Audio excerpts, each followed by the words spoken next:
When I first read the script, I was just really excited that something like this had been written and it was going to be made, and particularly by someone, of the caliber of Peter Kuzminski. I mean, just the characters, the depth of the characters, the kind of ambitious nature and the bold nature of the storyline and the content. I just found the whole thing just really, really exciting.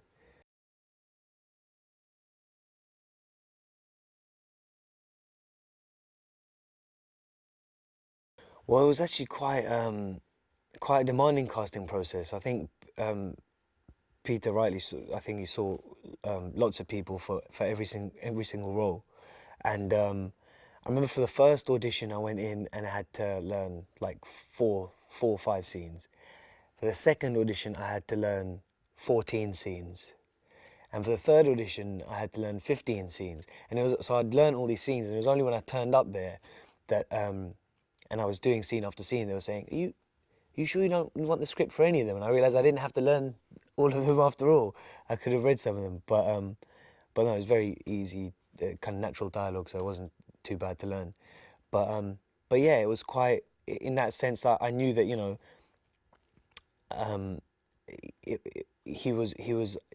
really wanted to kind of push the people playing these characters by asking for so much in the just in the audition.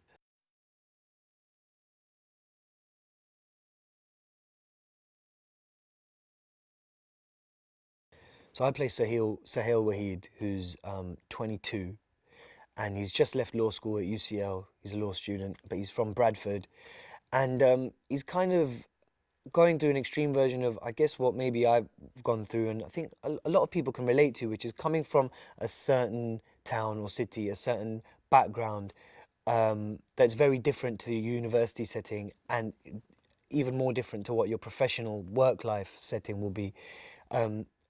Bradford, where he comes from, the area he comes from, Freisingall, it's kind of aspirational, but still working class, maybe lower middle class, generally very Pakistani, not that, excuse me, not that ethnically mixed.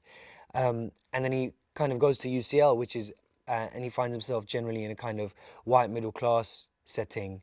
Um, and I guess his journey is about trying to live consistently and trying to go from being a boy to being a man and balancing those conflicting loyalties and identities.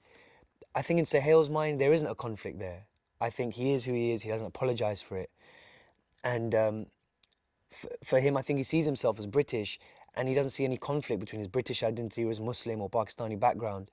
I think for him, he is a walking, talking example of redefining what Britishness means. And I don't think he has to temper his, saying I'm British with, but I'm also X, Y, or Z. So it's really about his journey and his struggle to achieve that in the current political climate, which can be such a zero-sum game and can be so black and white. So it's about, yeah, a complex, well-rounded person who's kind of expected to live maybe as someone more two-dimensional than he is.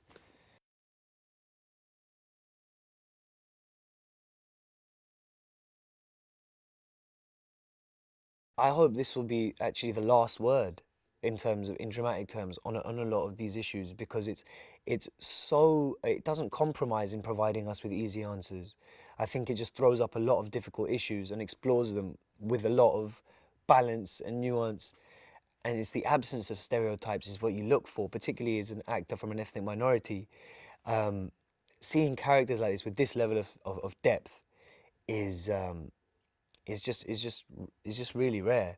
So it's the fact that it's kind of overturning stereotypes and not copping out by introducing us to a series of caricatures.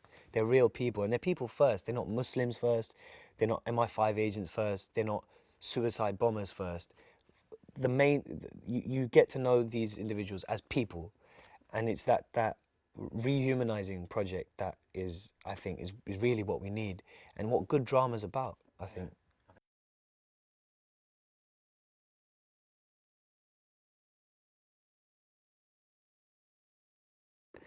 It was like a masterclass. It was inspiring, and okay, you hear the phrase "an actor's director," and I read some interviews with some actors who'd worked with him before started filming, and they all call him an actor's director. And I just thought that's kind of waffle, something that people say. But now I really understand what they mean, and I understand it has to be what Peter is. He surely is the benchmark for what an actor's director is, because he just understands inside out what it is you need in terms of space, headspace, a sensitive working environment, um, and and not just holding back and giving you that, but then stepping in and giving you the stimulus that you need um, in getting the best performance out of you. And he won't beat around the bush in terms of telling you how he sees this scene and where he like to take the character for this moment. But also he'll be very open for you disagreeing with him. And a lot of the time we'll say, well, actually, yeah, let's try that, or let's try something in between them both.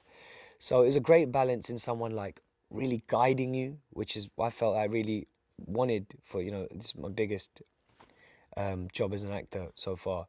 Someone guiding you and someone just really willing to be collaborative and giving you the space that you need and respecting your craft, as well as helping you with it.